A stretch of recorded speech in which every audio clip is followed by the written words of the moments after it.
للہ وحدہ والصلاة والسلام علی من لا نبی بعدہ۔ محترم سامعین، عزیز طلباء،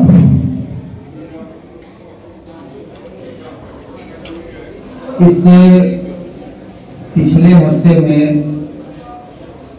میں نے کچھ باتیں عرض کی تھی، ان میں سے کچھ باتیں رہ گئی ہیں۔ جو باتیں رہ گئی ہیں وہ آج عرض کر دی جائیں گی کہ بات مکمل ہو جائے۔ بات کیا تھی کہ ایک بہت بڑے محدث امام ابو داؤد سجستانی رحمہ اللہ نے اپنی کتاب ابو داؤد شریف لکھنے کے بعد اس کے مقدمے میں لکھتے ہیں کہ 4 روایتیں ایسی ہیں کہ اگر کوئی شخص ان 4 روایتوں کے اوپر عمل کر لے تو وہ مکمل دین پہ عمل کرنے والا بن جائے گا۔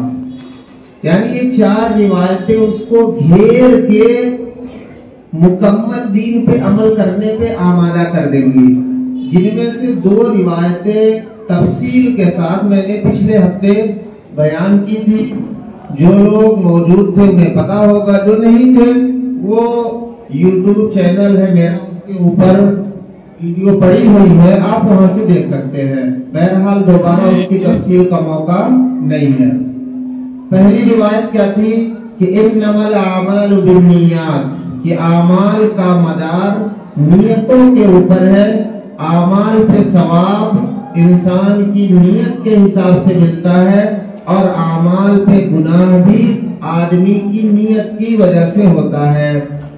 دوسری روایت میں نے سنائی تھی کہ اسلام کی خوبی یہ ہے، من حسن اسلام المرء ترکہ ما لا یعنی، کہ اسلام کی خوبی یہ ہے کہ انسان لا یعنی کام کو چھوڑ دے، بیکار کام جس سے نہ دین کا کوئی نفع ہے نہ دنیا کا کوئی نفع ہے، ایسے کام کو آدمی چھوڑ دے۔ یہ دوسری روایت۔ ان 2 روایتوں پہ تفصیلی بات ہو چکی ہے۔ تیسری روایت جس کو امام ابو داؤد سجستانی رحمہ اللہ نے نقل کیا، اس کو امام بخاری رحمۃ اللہ علیہ نے اپنی بخاری شریف میں بھی نقل کیا ہے۔ حضرت نعمان ابن بشیر رضی اللہ عنہ کی روایت ہے، وہ کہتے ہیں کہ نبی کریم صلی اللہ علیہ وسلم نے ارشاد فرمایا، ان الحلال بین وان الحرام بین وبینہما مشتبہات، کہ حلال واضح ہے، بالکل صاف ہے، اس میں کوئی ڈھکی چھپی چیز نہیں ہے۔ جیسے آپ کو پتا ہے کہ سبزی کھانا ہے، گوشت کھانا ہے، پنیر کھانا ہے، انڈا کھانا، دال چاول کھانا، اس میں کوئی چھپی ہوئی چیز نہیں ہے، نہ پوچھنے کی ضرورت ہے کہ یہ کھانا حلال ہے کہ حرام ہے، ہر بندے کو پتا ہے۔ تو حلال بالکل واضح ہے، وَإِنَّ الْحَرَامَ بَيِّنٌ، اور حرام بھی واضح ہے، لوگوں کو پتا ہے کہ شراب حرام ہے، سود حرام ہے، خنزیر حرام ہے، کسی اور کا سامان ضبط کر کے رکھ لینا، کھا لینا حرام ہے۔ یعنی جو چیزیں حرام ہیں وہ بھی واضح ہیں، وہ بھی لوگوں کو پتا ہے۔ ہر ایسا نہیں ہے کہ صرف عالم انہیں پتا ہے، حافظ انہیں پتا ہے، عوام کو نہیں پتا، سب کو پتا ہے۔ یہ پتا ہے کہ نہیں آپ لوگوں کو یہ چیزیں؟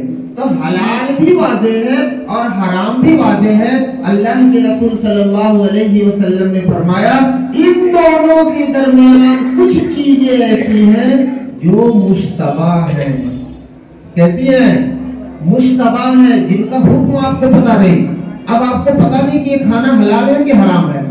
کچھ ایسی چیزیں ہیں کہ جن کے بارے میں آپ کو شک ہے، آپ کو پتا نہیں ہے، تو خود اپنے ذہن سے کسی چیز کو حلال کر لینا یا کسی چیز کو حرام کر لینا یہ صحیح کام نہیں ہے۔ اگر کوئی شخص ایسا کرنے لگے گا، یا تو آدمی یہ کرے کہ حلال پہ عمل کرے، حرام کو چھوڑ دے، اور جو مشتبہ چیزیں ان سے دور رہے، تب تو ٹھیک ہے۔ اور اگر جو مشتبہ چیزیں ہیں جن کا حکم ہمیں پتا نہیں، ہر ایک کو پتا نہیں ہوتا، جس کا حکم علماء کو پتا ہے، مفتیان کرام کو پتا ہے، تو ان چیزوں میں اگر کوئی شخص بغیر مسئلہ معلوم کیے، بغیر حکم معلوم کیے، خود سے اپنے ذہن سے یہ فیصلہ کر دے کہ یہ چیز تو حلال ہے، یا خود سے فیصلہ کر دیا کہ یہ چیز تو حرام ہے، اور ہمارے وہاں معاشرے میں بڑا دیکھنے کو ملتا ہے، یہ خود سے بڑی بوڑھی عورت سے پوچھ لیتے ہیں کہ حلال ہے کہ حرام ہے، وہ بتا دیتی ہیں، بیچاریوں کو پتہ کچھ نہیں ہوتا ہے۔ اور گھر دیہات میں دیکھیے، گھروں کے اندر جو ذرا 2 4 10 دن نماز پڑھ لے، لوگ سمجھتے ہیں اس سے بڑا مفتی تو کوئی نہیں ہے، انہیں سے مسئلے پوچھنا شروع کر دیتے ہیں، تو یہ کیا بتا دے گا اور آپ غلط پہ عمل کر لیں گے۔ تو مسائل کا علم کس سے حاصل کرنا ہے؟ مفتی سے پوچھنا ہے مسئلہ، یا ایسے عالم سے جو مسائل کا ماہر ہو۔ ایسا نہیں ہے کہ ہر ایک سے مسئلہ پوچھنا آپ شروع کر دیں۔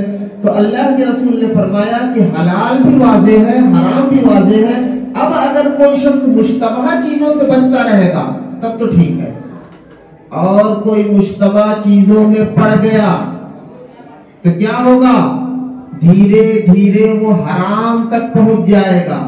اس کی ایک مثال ہے، جیسے بکری ہے، چراگاہ میں چر رہی ہے اور بغل میں کھیت ہے، تو اگر چرواہا اس کو بیچ میں چرا رہا ہے تو ٹھیک ہے، اور اگر بکری کنارے گھسکتے گھسکتے گھسکتے میڑ پہ چلی گئی، میڑ پہ جو گھاس ہے وہ کھا رہی ہے، تو خطرہ ہے کہ کبھی وہ منہ بغل والے کھیت میں بھی مار دے گی، خطرہ لگا ہے نا۔ ایسے ہی مشتبہ چیزیں ہیں کہ جن کا حکم قرآن و حدیث کے اندر واضح طور پہ بیان نہیں کیا گیا، اگر ہم ان میں پڑ جائیں گے تو خطرہ ہے کہ ہم حرام میں پڑ جائیں۔ تو حرام سے بچنا بہت ضروری ہے۔ انسان عابد اور عبادت گزار متقی بن سکتا ہے، اس کا ایک ہی فارمولا ہے کہ وہ گناہ چھوڑ دے۔ آپ گناہ چھوڑ دیجئے، آپ متقی بن جائیں گے۔ ہم تو یہ سمجھتے ہیں کہ جو اللہ والے ہوتے ہیں انہوں نے کوئی الگ سے آسمان سے انہیں اللہ نے نازل نہیں کیا۔ ایک فارمولا ہے متقی بننے کا، آپ گناہ چھوڑیے متقی بن جائیں گے۔ جو گناہ ہے اور واضح ہے، ایسی چیزیں نہیں ہے کہ ہمیں پتہ نہیں ہے۔ نماز پڑھنا فرض ہے، نہ پڑھنا گناہ ہے، حرام ہے، آپ حرام چھوڑ دیجیے۔ جوا کھیلنا حرام ہے، آپ چھوڑ دیجیے۔ شراب پینا حرام ہے، چھوڑ دیجیے۔ روزہ رکھنا فرض ہے، نہ رکھنا حرام ہے، تو آپ روزہ رکھیے، حرام سے بچ گئے۔ مال ہوتے ہوئے حج کرنا فرض ہے، نہ کرنا حرام ہے۔ استطاعت ہے، زکات دینا فرض ہے، اور مال ہوتے ہوئے زکات نہ دینا حرام ہے۔ تو اگر ہم حرام کاموں میں لگے رہیں گے پھر ہم کیسے نیک بن پائیں گے؟ تو حضرت امام ابو داؤد سجستانی رحمہ اللہ نے کہا کہ اس حدیث کے اوپر بھی اگر کوئی شخص عمل کرے گا تو وہ کیا ہوا؟ دین کے اندر آ جائے گا، دین میں عمل کرنا اس کے لیے آسان ہو جائے گا۔ یہ تیسری روایت۔ چوتھی روایت، یعنی یہ 4 روایتیں ایسی ہیں کہ اگر کوئی شخص عمل کر لے تو آٹومیٹک وہ دیندار بن جائے گا، ساری ہی دین پہ عمل کرنے والا بن جائے گا۔ چوتھی روایت کیا ہے؟ کہ لا یؤمن احدکم حتی یکون احب لأخیہ ما یحب لنفسہ، کہ تم میں سے کوئی شخص ایمان والا ہو ہی نہیں سکتا ہے جب تک وہ اپنے بھائی کے لیے وہ پسند نہ کرے جو اپنے لیے پسند کرتا ہے۔ یہ بڑا مشکل کام ہے۔ ہم تو اپنے لیے پسند کرتے ہیں کہ ہمارا کرتا اچھا ہو، ہماری صدری اچھی ہو، ہماری جاب اچھی ہو، ہمارا گھر اچھا ہو، گاڑی اچھی ہو، لیکن اپنے بھائی کے لیے پسند کرتے ہیں۔ ہم تو چاہتے ہیں کہ بھائی ہمارا ہم سے کم تر ہی رہے۔ ہم اپنے لیے اچھا کھانا پسند کرتے ہیں، اس کے لیے چاہتے ہیں کہ جو گھٹیا بچا ہوا سڑا کلا اس کو دے دو، اور یہی ہوتا ہے۔ جو اپنے گھر میں کھانا نہیں رہتا ہے وہ ہم بغل میں بھجوا دیتے ہیں، حالانکہ اللہ کے رسول صلی اللہ علیہ وسلم نے فرمایا کہ جب تم سالن پکاؤ تو تھوڑا بڑھا لو کہ پڑوس میں بھی دے دو۔ پکانے کے بعد دینا ہے، یہ نہیں کہ کھانے کے بعد جو بچ جائے دینا ہے۔ لیکن ہمارے وہاں کیا ہے، وہ بچ جائے پھینکنا تھا، کتے کو پھینکنے سے اچھا بغل میں دے آؤ۔ بعض جگہ تو صورتحال اتنی خراب ہے، آپ کے وہاں تو وہ مدرسے نہیں ہے نا جہاں بچے رہتے ہیں۔ ہم نے تو دیکھا کئی جگہوں پہ شادی کا کھانا بچا رہتا ہے رات میں شادی ہے، 12 1 2 بج گئے، شادی کے ختم ہونے کے بعد صبح لا کے مدرسے میں دیکھ پہنچا رہے ہیں۔ بے شرمی کی حد ہے. ارے مدرسے والوں کو پہلے بلا کے کھلا دیتے ہیں اگر اتنا ہی شوق تھا تو.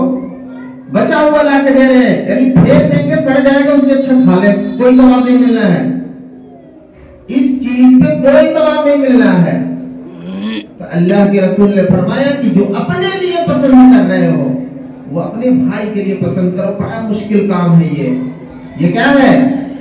یہ آپ کے اخلاق کو بلند کر دے گا.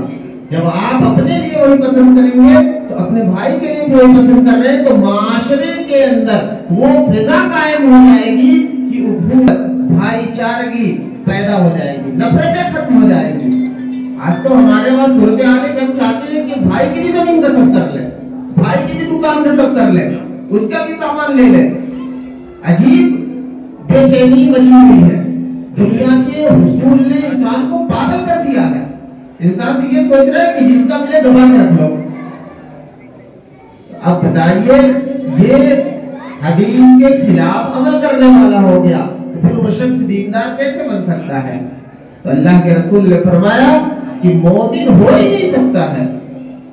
لا یؤمن احدکم, تم میں سے کوئی شخص ایمان والا ہو ہی نہیں سکتا ہے. مومن ہونے کے لیے شرط ہے کہ جو اپنے لیے پسند کرو بھائی کے لیے پسند کرو.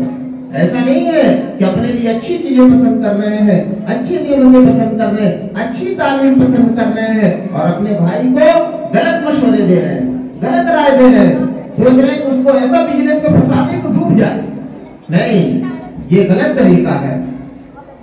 تو اب ان 4 روایتوں پہ اگر کوئی شخص عمل کرے گا کہ ایک تو اپنی نیت درست کر لے کہ جو کام بھی کر رہا ہے صحیح نیت کے ساتھ کرے تو اس پہ ثواب ملنا ہے, اور صحیح نیت کے ساتھ نہیں کیا تو وہ کام تھا دین کا کام ہی کیوں نہ بیکار ہو جائے گا. اور دوسرا کام کہ لا یعنی کو ترک کر دے جس سے کوئی نفع نہیں ہے, نہ دین کا نہ دنیا کا. ان کاموں کو چھوڑ دے, ان بیکار کاموں کو چھوڑے گا تو انسان کے اندر وقت بھی بچے گا اس کے کاموں کے لیے, اور اس کا ذہن بھی یکسو ہو جائے گا کام کرنے کے لیے. اور تیسری چیز کہ یہ حلال واضح ہے, حرام واضح ہے, تو حلال کو کھائے پیے استعمال کرے اور حرام کو ترک کر دے, اور جو مشتبہ چیزیں ہیں ان سے بچتا رہے, مشتبہات میں نہ پڑے. اور چوتھی چیز کیا ہے کہ جو اپنے لیے پسند کرے اپنے بھائی کے لیے پسند کرے. یہ 4 روایتیں امام ابو داؤد رحمہ اللہ نے فرمایا کہ دین کی بنیاد ہے. اگر ان پہ عمل کریں گے تو سارے ہی دین پہ عمل کرنے والے ہو جائیں گے. اللہ تعالی ہم سب کو عمل کی توفیق نصیب فرمائے. وآخر دعوانا الحمدللہ رب العالمین.